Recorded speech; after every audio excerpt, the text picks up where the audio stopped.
Hey everyone, Spaceman here with a new episode of another new playlist, and this one is called Laddering 102. So for those of you familiar, I do have another playlist, Laddering 101, which I released a couple of years ago now, and it was really well received, and it really just kind of went into the details of what to do and what the meta was in terms of playing one of the races on ladder 1 versus 1. So it was kind of giving my thoughts on that, and I wanted to restart that series because now I feel the old one is a little outdated. Reforged has come out, there are a lot of new players now, a couple patches have gone through since I created those ones, and I think the game is evolving, and I wanted to kind of evolve with it and restart. So this will be the first game for those of you who have not, or sorry, the first video. So for those of you who didn't see the originals or are unfamiliar, I really am not quite sure what to depict on the screen while I'm doing these videos. I don't have a lot of games. I don't have a lot of video manipulating, video editing ability. So what I've got here is just my base on Knollwood. We have an easy computer here who has died, so we don't have to worry about the computer at all. We just have kind of a blank map. I'm going to move my hero around while I talk. Hopefully this will be visually stimulating enough to keep you interested, because the large majority of this video is honestly just going to be me talking. So I hope you guys can bear through that. If you have ideas for this, for the future videos, please let me know. But I'm going to jump into this one now. I'm done rambling, introducing it. So, as opposed to the original Laddering 101, Laddering 102 is not just going to focus on Night Elf. It's going to focus on, for this video, Night Elf versus Undead. And then next one might be Night Elf versus Human, or Orc versus Orc, or you know, one race combo or another. Eventually, I will have every matchup covered, I'm hoping. Anyway, going back to this one, we're Night Elf versus Undead. I think the very first things you need to do before we even start talking about strategy and what you're doing as Night Elf against Undead players is we have to discuss or nail down what we're expecting an Undead player to be doing, right? There's obviously variation. This is Warcraft 3. Anything can happen. You could be against an Undead player on ladder who's going, you know, Naga Sea Witch first, followed by Pit Lord, and doing a Mass Banshee strategy. I can't control for that. If that's what's coming your way, you're going to have to react appropriately. But what we're going to discuss are the main things that we'll be dealing with against Undead. So, first thing I want to discuss is what we expect an Undead player to be doing against Elf. Okay, so we know Death Knight is going to be the hero of choice 90% of the time, right? We're almost always going to see a Death Knight. We're almost always going to see a Lich second, so that the Undead player will have their Undead Nuke, that infamous Undead Nuke strategy. And we expect the Death Knight to either be paired with Fiends early on and go for kind of a late hero, heavy creeping, big army of Fiends, Death Knight, and then Lich. Or we expect to see Death Knight a little bit earlier, harassing us, along with maybe some ghouls, and then moving into Lich and Fiends onto tier 2, but a couple fewer Fiends. Either way, Death Knight Lich, definitely what we expect to see. Second thing I want to say is, against an Undead player, we are almost always going to be playing against a one base play. It's very difficult for Undead to expand. They definitely can pull it off, and you definitely have to keep an eye out for those early expansions, and I'll touch on that. But for the most part, in competitive play, you will not see Undeads expanding, at least in the main phases of the game. If the game draws out, then it'll happen, but for what we want to talk about, the main things within Elf versus Undead, we're assuming there will not be an expansion most of the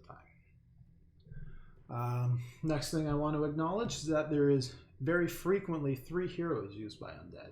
So we will see them get to tier 3 fairly quickly. That Orb of Corruption is very important on the Lich, and there's a lot of teching that goes just behind getting that Lich the Orb.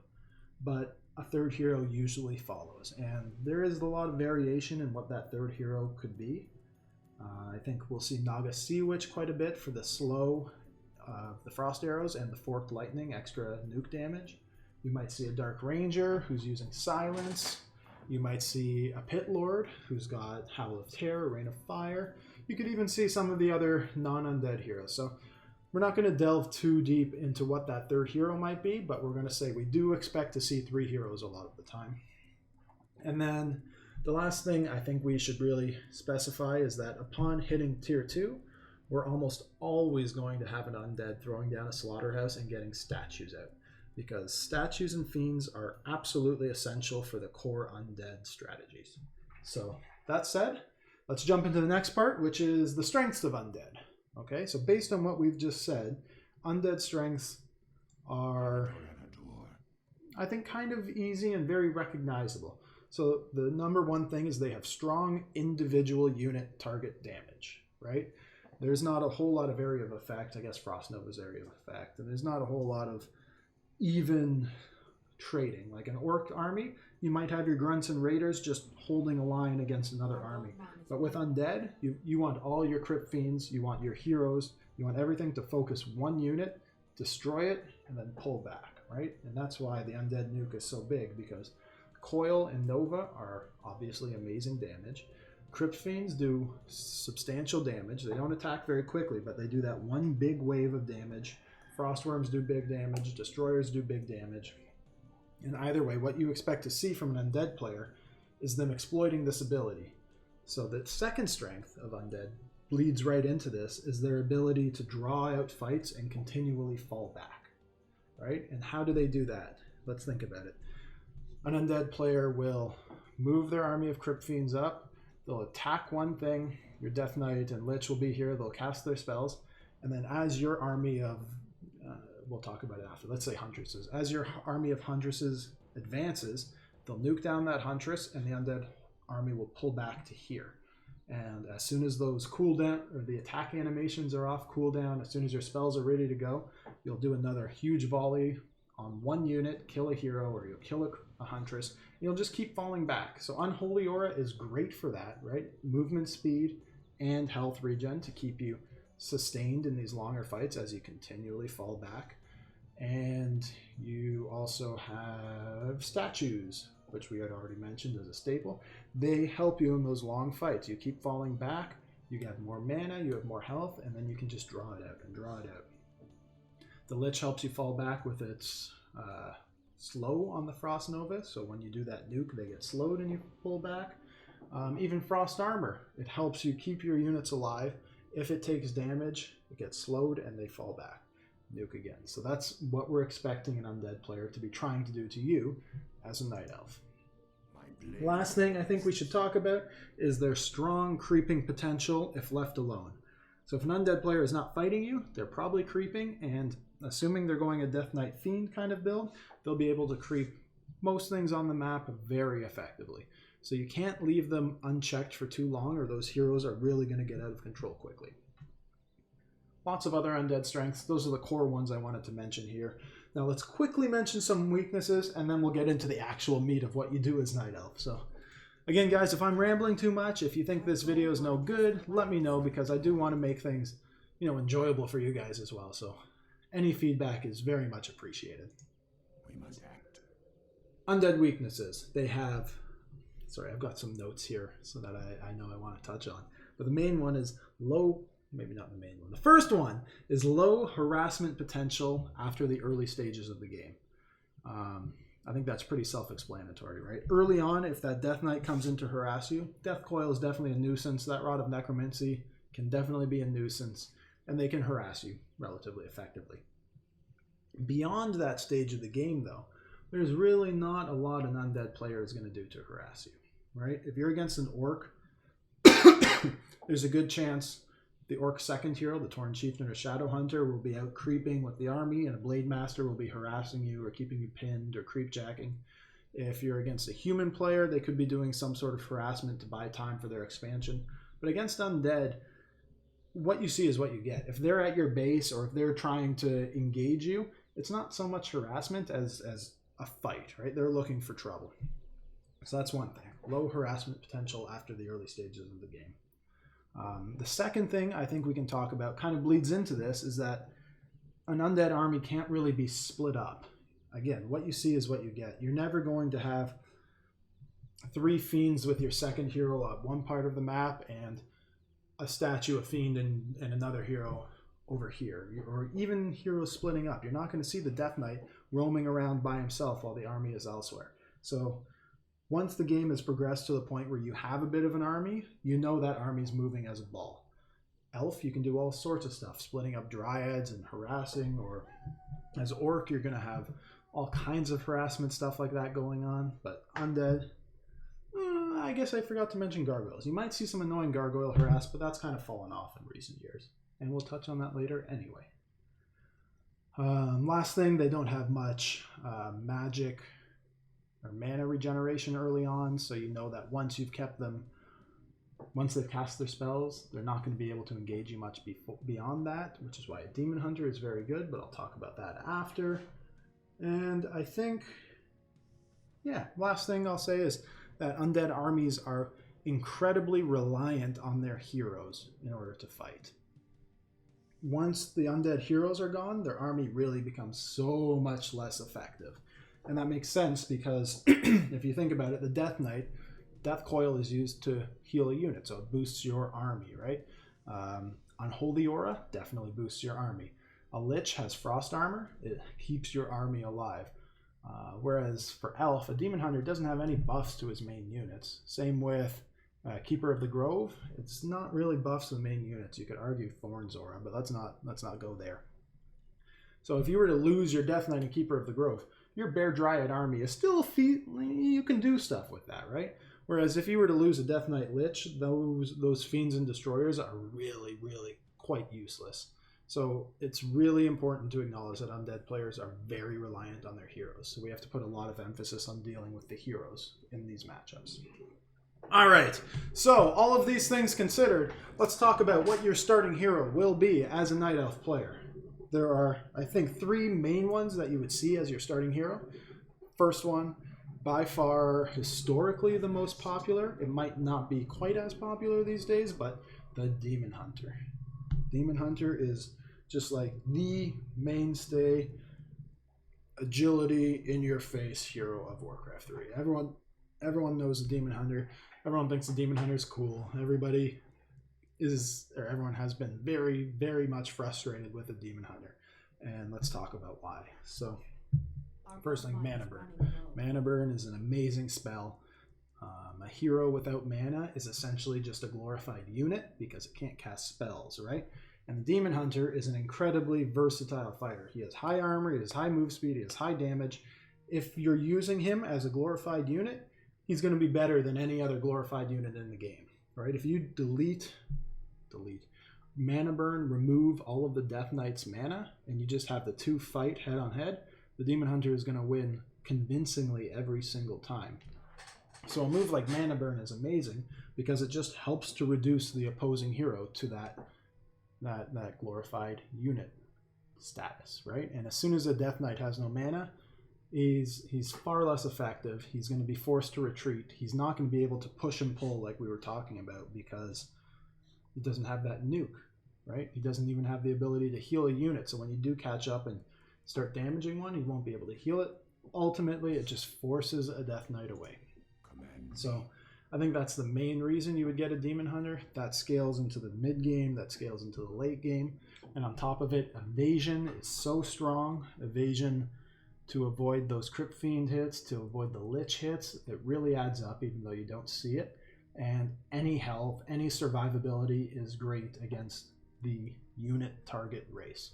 So he's going to be easier to keep alive than pretty much any hero you could pick up.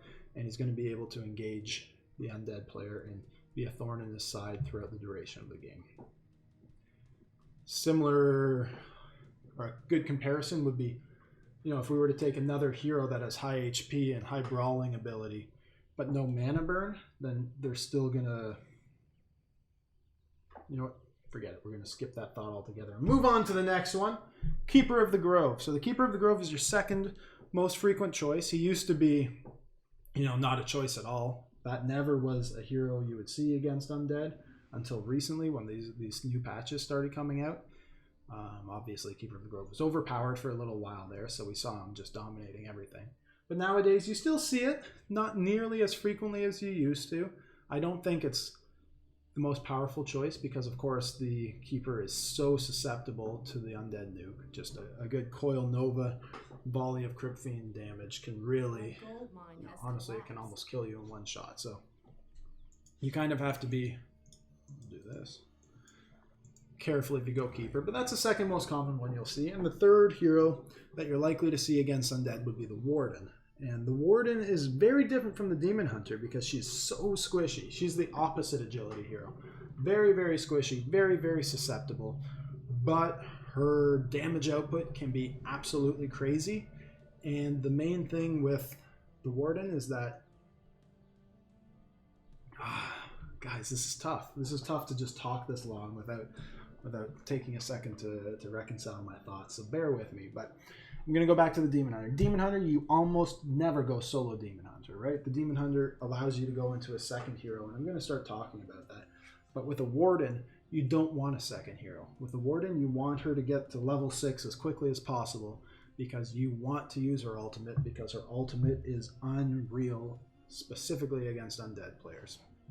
Having those invulnerable units is great because now you can just harass or deal damage to the Undead player and they can't nuke you down, they can't do single target damage.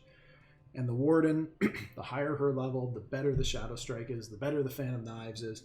The damage output she can dish out is just insane. And if you choose to go the Blink route, then you do have some survivability in that, although it is trickier. So I'd say for beginner players, or if you want to play safe, Demon Hunter is the way to go.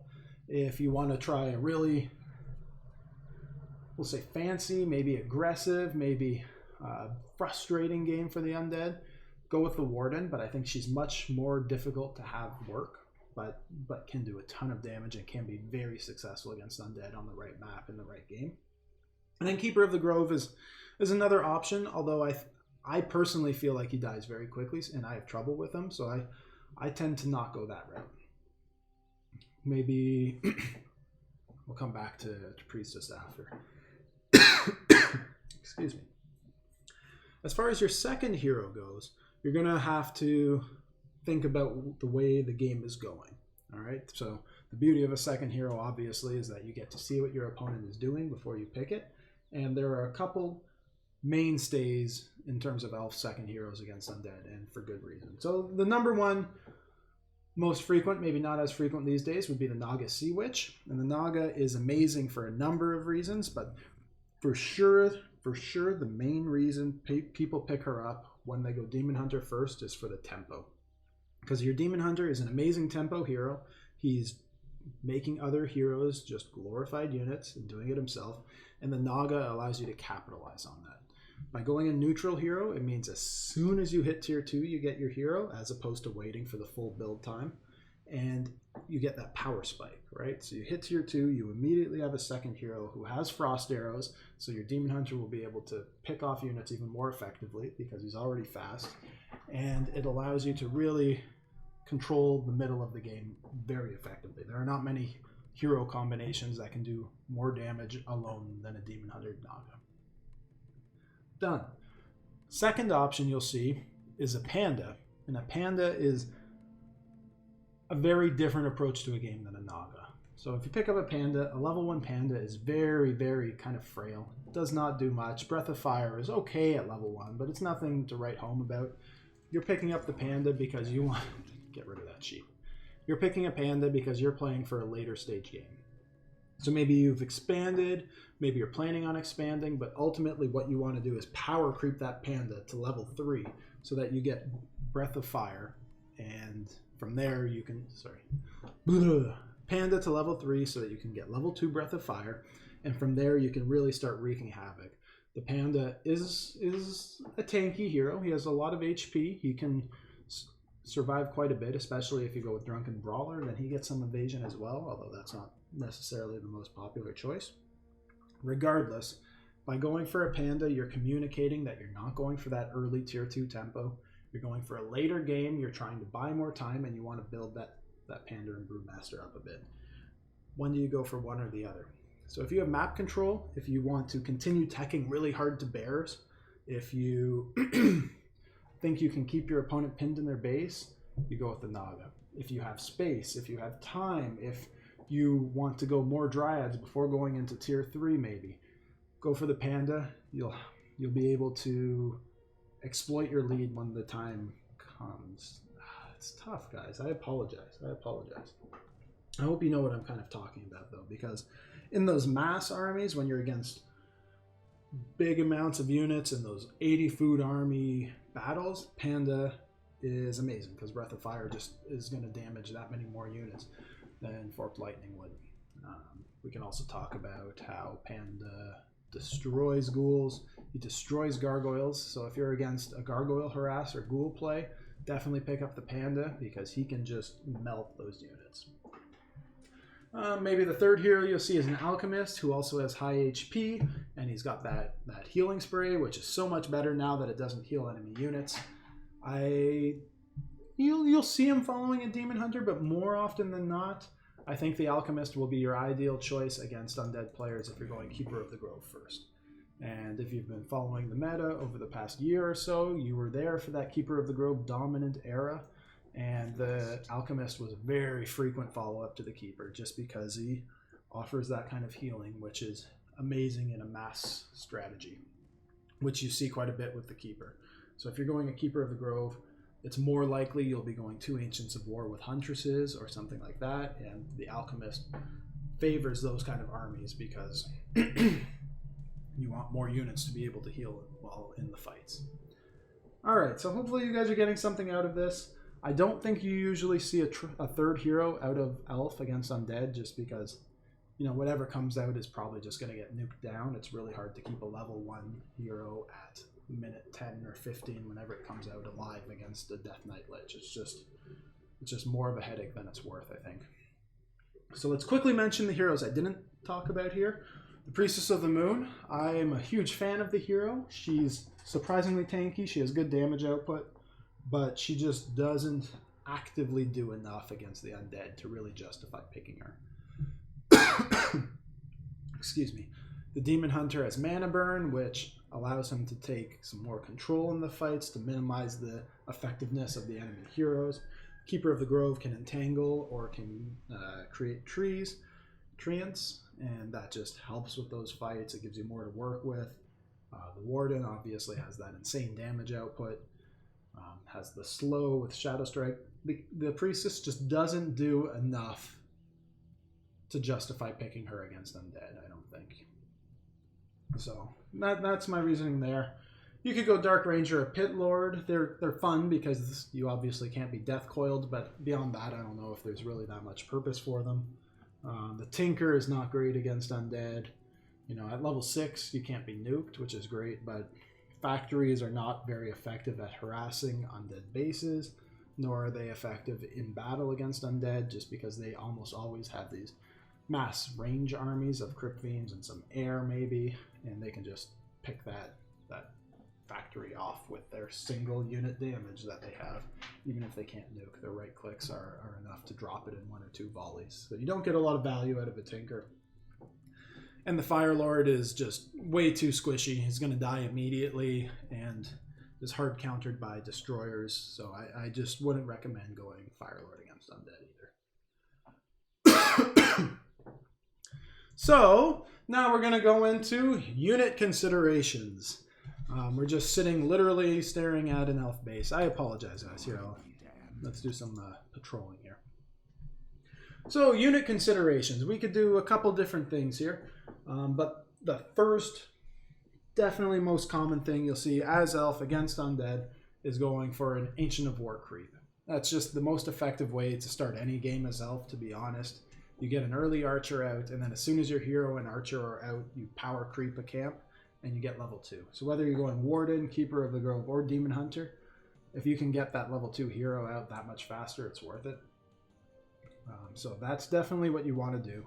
And if you want details on how to do Ancient of War creeping, I can make a video like that. I'm sure other people have done that. I'm sure there are other people who are better at it than me. So check that out. If you're interested in it, though, let me know, and I can start making something like that. But definitely, an Ancient of War creep is the easiest way to open. That also means you'll be getting archers, and if you have a couple archers out, I'm going to cancel that patrolling now. If you get 2 to 3 archers while you're teching and you have a level 2 hero, it's going to be very difficult for any undead army to overwhelm you. Even if they come at you with a Dreadlord and mass ghouls, archers are surprisingly effective there, along with moon walls. It's going to be really, really difficult for them to kill you. So I think the safest opening would be 1 Ancient of War with archers and your hero.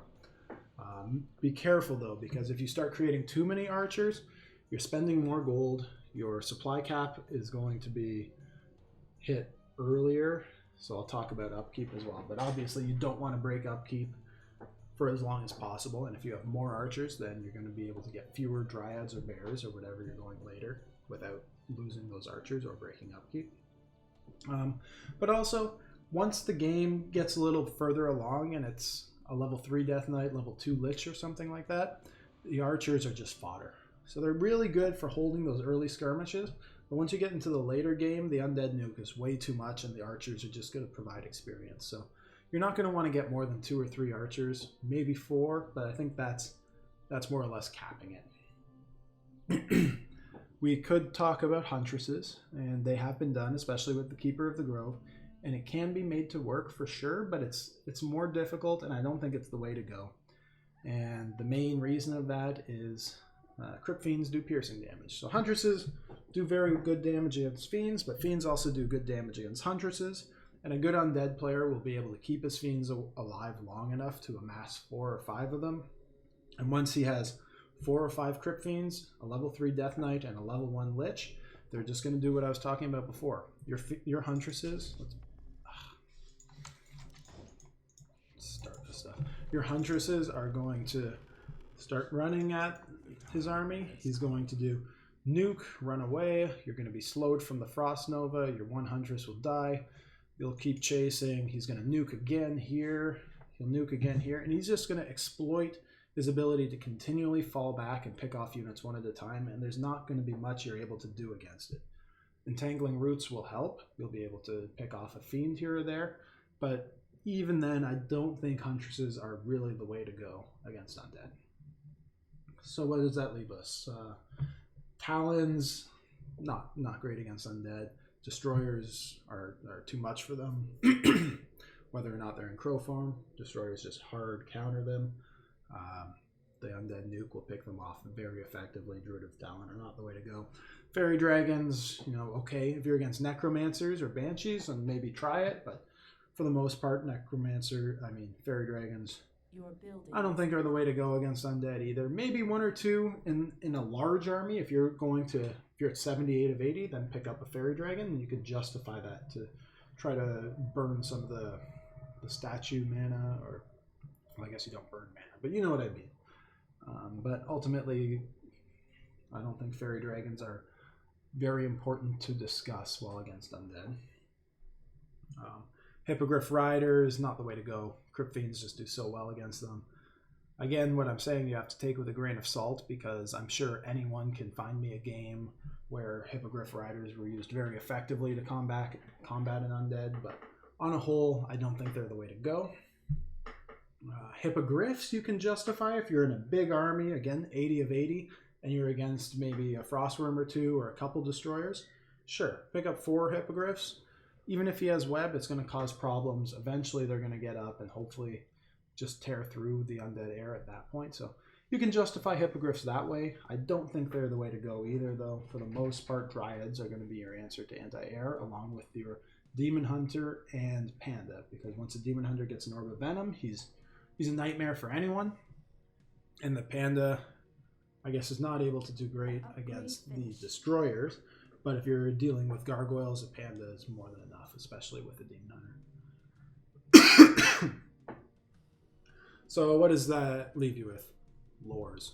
Lores are the way to go against Undead for a number of reasons. So the first one is Dryads. So Dryads, although they take extra damage from Crypt Fiends and are very easy to kill for Crypt Fiends, they're invulnerable to the Undead nuke, which is really, really important, right? You can't go Druid of the Talon because Coil Nova destroys them. You can't go Archers, Coil Nova destroys them. But you can go Dryads because they can't be nuked. So you can't emphasize that enough. That's really important, and that's one of the main reasons Lores are the way to go. You also get them on tier 2, which is great. But the second thing about Dryads is that they have the slow poison. And slow poison really It's not the most effective means in the game, but it's the most effective, or among the most effective means that Night Elf has of stopping the undead from doing this attack pull away strategy, because you're slowing them down with each rally. So those fiends, even though they're buffed from Unholy Aura and they're being healed and they have frost armor, it doesn't matter because you're slowing them down a bit, and you'll be able to chase them and minimize the undead ability to just kite you forever. Abolish magic is also great in that it can abolish frost armor. So there's that to keep in mind.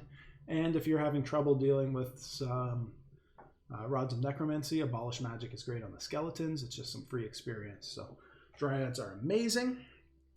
And then you will typically go into bears, and bears are also the main answer to undead for a couple of reasons again, but the main one being that they have enough HP that they will not die to one single nuke, right?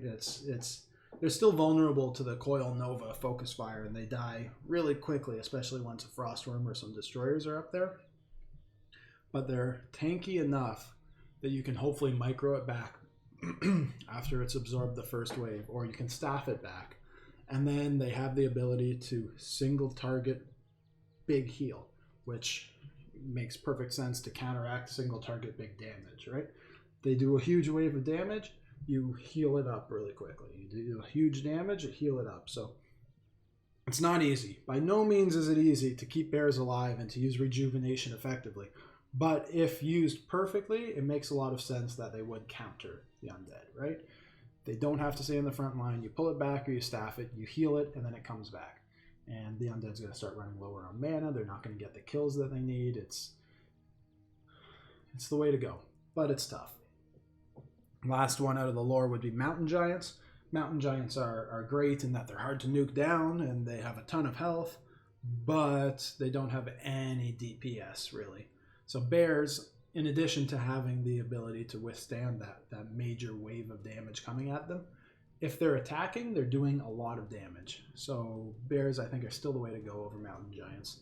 In order to keep mountain giants working, you're going to need damage output from your heroes. So if you have a really strong Demon Hunter Panda, for example, maybe you can get away with it. If you have a lot of dryads behind, that's going to help, but I don't think dryad damage output is enough. Archers have insane damage output, but they'll just be nuked down. So, you know, that's why Dryad Bear is really the go-to for elf against undead. Let's see, what else is there to talk about here? Chimeras, or chimeras, however you pronounce it, they're going to get webbed. They're very vulnerable to the single target nuke. There's not a lot that undead has that's weak to magic damage. So if you're against abominations, absolutely get the chims, but you're going to be able to deal with abominations using bears and dryads as well. So I don't think there's ever really a need to go for chims in undead versus human. I mean, elf versus undead. All right, another thing to talk about in undead, elf versus undead, is map control. So let's go back to what we were talking about before, where undead armies aren't generally split up. You're not going to have one hero here, another one there. It's not like elf where you can staff one hero back to your main really quickly. You're always going to have your heroes and your army all clumped up together, or almost always. So, keeping that in mind, you are almost always able to know where the undead player is if you have good map vision. So that's a very important reason to have really good wisp placement as elf against undead. Really, you want good wisp placement against every race, but undead in particular, if you can cut off just like the main pathways that they might be taking from their base. So if he's here, you would have a wisp here, maybe put a wisp here, have a wisp over here, and you're going to know more or less where he is at all points in time, right? You'll always be able to see the direction he's going in, and you'll always know that it's a whole army there. And okay, give me a second here. Another thing you might, I don't know if this is what you guys are going to enjoy. I hope this video is okay. I'm just going to keep rambling. I'm not sure this really falls under map control considerations, but I'm going to talk about If you want to try to go for a fast expansion, that kind of falls into a map control thing where, again, if you know where your opponent is always, then you're going to be a lot more comfortable throwing an expansion down up here because you'll see them coming, right? And let's say you expand here, and let's say the Undead even knows. So the Undead base is here. He knows that you did this. He scouted it with a ghoul or whatever. It's going up. You have an army, you know, around here. Maybe you were creeping out this camp or something. And you see him taking this path, or you see him taking that path. Undeads cannot just fight head on head, right? That's not their thing. If you have your... It depends on army compositions, of course, but for the most part, like I've said several times in this video, the Undead wants to fight, pull back. Fight, pull back. Fight, pull back. They don't want to run right at you. They're not like Orc who are going to ensnare you and use grunts and a speed scroll to just smother your army in melee combat. They're trying to keep you as far as possible while they still can deal damage. So if the Undead player is trying to make his way here, and you know where he is, then you can constantly force him to fight you in such a way that he has to pull away from your expansion, right? So you don't want to, if the Undead's passing this way to go there, you don't want to engage him here, because then the Undead will do his wave and he'll pull. He'll do his wave and he'll pull. He'll do his wave and he'll pull. But if you... And he'll slowly make his way that way, and there's not much you can do about it. But if you go here and try to engage him while he's going this way, then what's the Undead player going to do? He can't... Is he going to attack and then close this gap? No. He's going to attack and pull away, and attack and pull away, and attack. So it's going to be that much more difficult for him to get to your expansion, because he's got to keep repositioning in the wrong direction. So it's very important to keep that in mind. Not just when you're expanding. This obviously applies to any part of the map that you want to try to control, or wherever you want to force the Undead. But you want to know what the right place is to engage him. You also obviously don't want to engage in a choke point, because then fiends are just going to tear you apart. But I think I've captured what I wanted to say about that pretty well. I hope you guys understand the direction I was going there. Let's see. What do I have now? Another thing to consider is once they have no mana, then they really can't engage. So use lots of mana burns. That keeps them towards their side of the map where they can get statues. Again, this isn't map control. You can see my thoughts are a little bit sporadic here, so I'm not going to talk about that. Let's just go to the next one. Yeah, good wisp placement. And the last thing is using wisps also to keep an eye on their expansions, because if an Undead gets an expansion up, it's trouble. It's really, really difficult to deal with an expanded Undead, but it's also really, really difficult for an Undead to expand. So keep wisps on their gold mines at all times. Just keep one. We're going to constantly go with the reference that or the assumption that the Undead is here. So have vision of this. Have vision of this. Make a point of checking this one as well, or this one pretty regularly. Just always use the tools at your disposal to capitalize on map control, because map control is so much more important than people realize. It's really the third resource, right? Gold, wood, map control. Keep map control as best as possible. Elf is great at it with the wisps, so definitely distribute them all over the map. Okay. All right, now your base consideration against an Undead player. So, what do we know? An Undead player wants to keep you at maximum possible range where they can deal damage and you can't get to them. And then they're going to pull back, right? So if you have a base that looks like just 5 moon walls across, you build like a straight line, this is going to pose a lot of trouble for you, because the Undead's going to nuke you, pull back, and like if you're in this fighting area here, you're not going to be able to pull back yourself. And he's going to be able to keep you there, and you're not going to be able to disengage. You're not going to be able to engage him because he'll fall back, and then you run away and he'll engage you. And it's just going to act as a wall. So it's nice to have all that healing, but at the same time, you're not going to be able to utilize this as a tool when engaging the Undead. It's just a wall. It might as well just be a wall of trees or something. It's not going to work to your advantage. Whereas if you have this, you can play kind of a similar game to the Undead, but prevent them from chasing you. Because when you have your Ancients... of war or any of these kind of things more forward, let's say he does a bit of damage to you, you pull back, the undead can't chase. You can't capitalize on this range, and you still have all your moon wells. You can still heal up. You can exploit all of this space and keep running away, and the undead's just going to have to get further and further in, where it's going to get more clumped. Not if he goes here and does a wave of attacks and you charge him, then when he runs away, he's going to get attacked by the trees. You want this kind of open base, which is not what you want against an orc player, for example. If you're dealing with Blade Master harassment, then you want to have, you know, a complete wall off setup, which I could talk about in another video. This isn't a complete wall, but you'd want to build a base so that he can't get back. And then a straight line is kind of justified, because now you're protecting your base this way. But against an undead, you want to be able to access this space, because the undead doesn't want to be in here. An orc player can be in here. He can capitalize on these kills. A Blade Master can get in and out. Wolves from a Farseer can get in and out. Raiders want to run in here and deal damage. Undead doesn't play anything like that. They just want to keep you at the maximum possible distance where they cannot take damage. So if you're going to run in here, the undead just can't get to you. An undead can't dive these towers where another race can. Towers or buildings, because they're just going to take too much damage and get clumped in here. So you want an open base, ultimately, is what I'm trying to say against an undead player. This goes for a demon hunter, this goes for a keeper, this goes for a warden. You want to be able to maneuver as much as possible, because the undead player is going to try to just force you to chase him. I hope this is making sense. I keep repeating that too, I apologize. So, yeah, undead, they're not good at chasing, so this allows you to continually fall back. I haven't actually specified that. Undead's not good at chasing, right? They want you chasing them. If the undead's chasing you, they don't have ensnare. They don't have entangling roots. They don't have slow poison.